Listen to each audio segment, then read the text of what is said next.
Minotaur kha request ama wang Minotaur kan tile lo kang shield ta sorry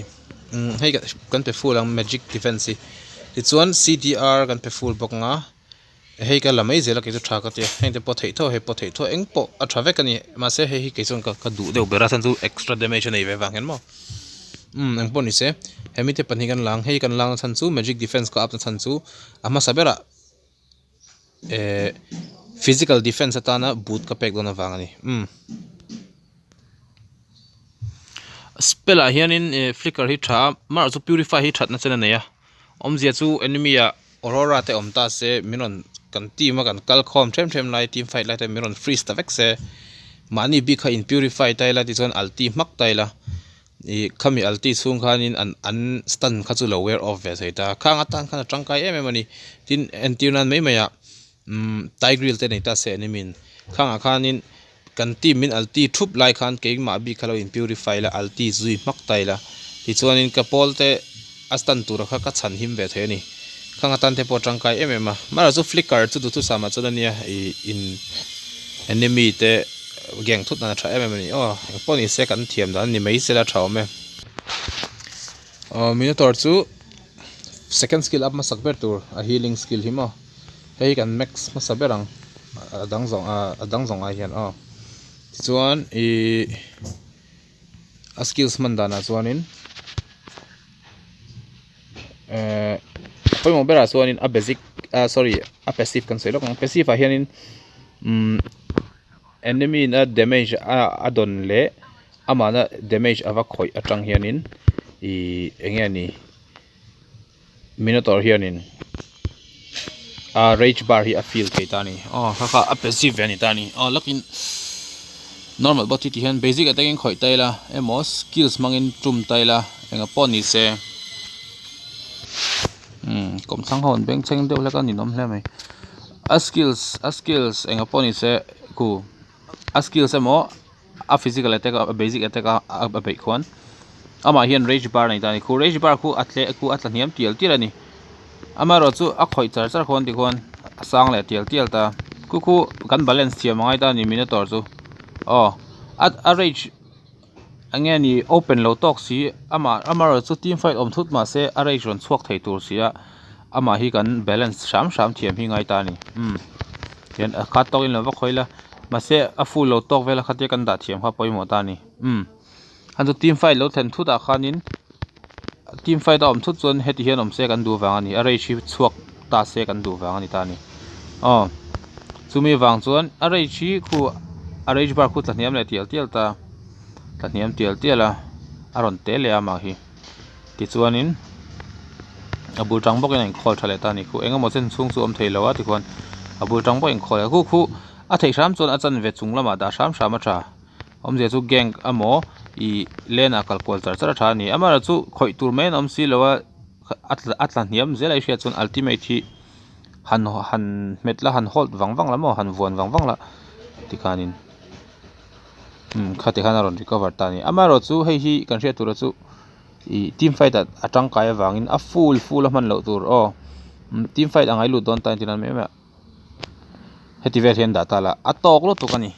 flick lut la vai khat beila alti ngal thei turang khan mo athan chu kha enge tangkai na kan tina chan tur chu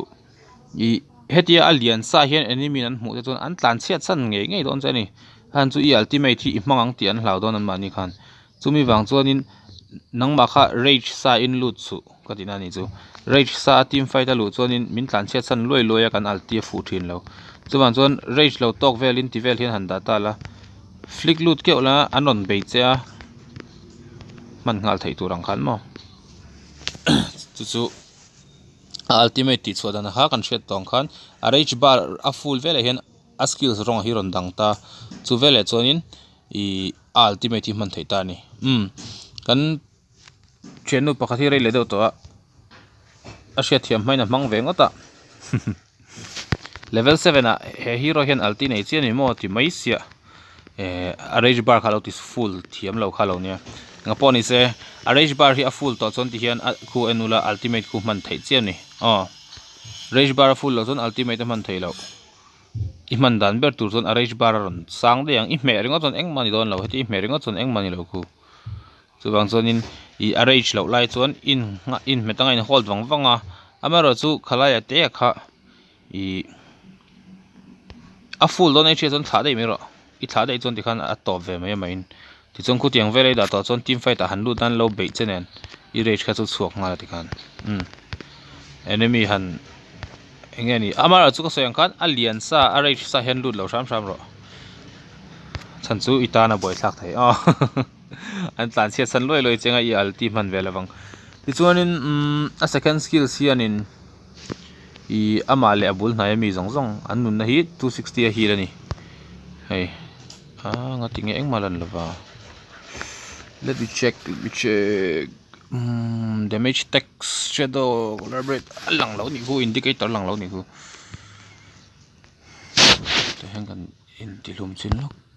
ati po kha alang lang plus 388 ani plus 376 plus 6364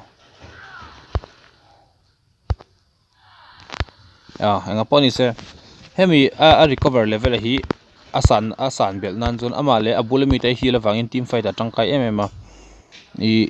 I rage bar hi full lo deva shetur zu a rage bar hian in engkim hi a cd a cool down tir le ngal vek en lokang tuna hian second skill ka manga 9 second ania maseka healing kha man le thei ngal chu wang zonin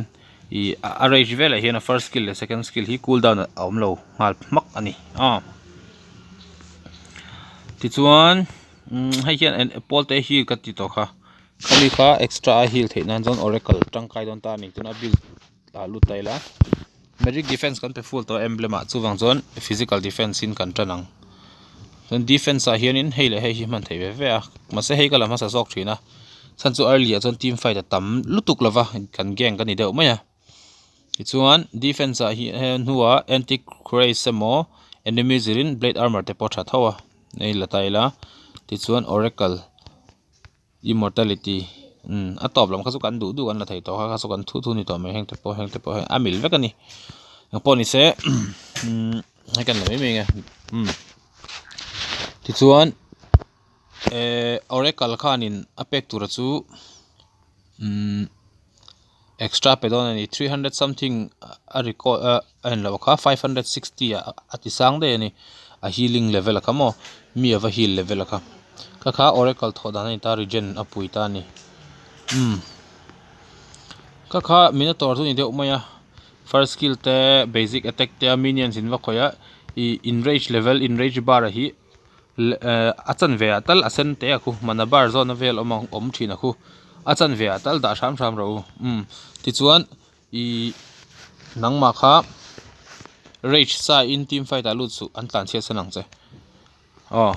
chuwang zonin rage bar hi te chan ve ai da chonin alti te hi lo man non le thei to ta thinina khan hetiang tunak hetiang at least mo hetiang vel talanga hen team fight lu ram tha ti chon an khoi thin rim huna che khani maya flick thu ta valua va ultimate po kha thei dan te pom ve ni tin taret chung taret diving te po hi arem chan na lai te pom ve lo om ta thap ta ni rian